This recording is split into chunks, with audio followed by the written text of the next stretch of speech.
sakuna sa kapaligiran. Sa tuwing natatanaw ko ang ating kapaligiran, may sumasagi sa aking isipan. Mga bagay na nagdaan sa ating kasaysayan na unti-unti nang naglalaho sa kasalukuyan.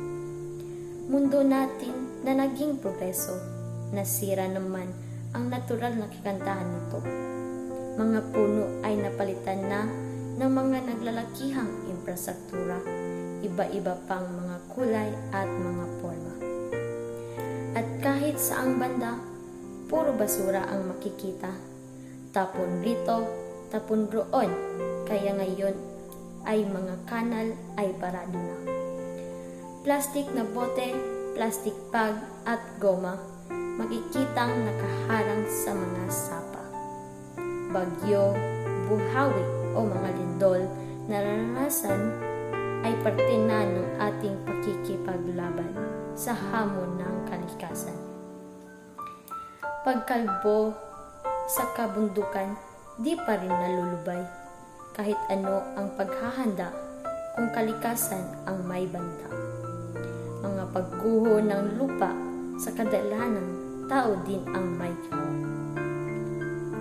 Meron pa, polusyon doon, polusyon dito, kaya sakit ang dulot sa mga tao, kaya hindi halata sa kuna ay naranasan ng tao.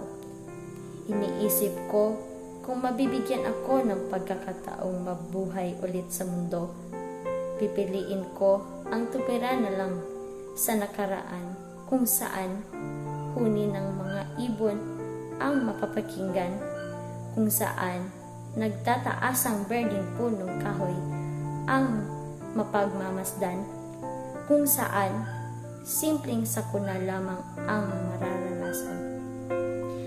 Marami na ang lason ang ating kapaligiran, kaya umpisahan na ang pagkakaisa at pagtutulungan.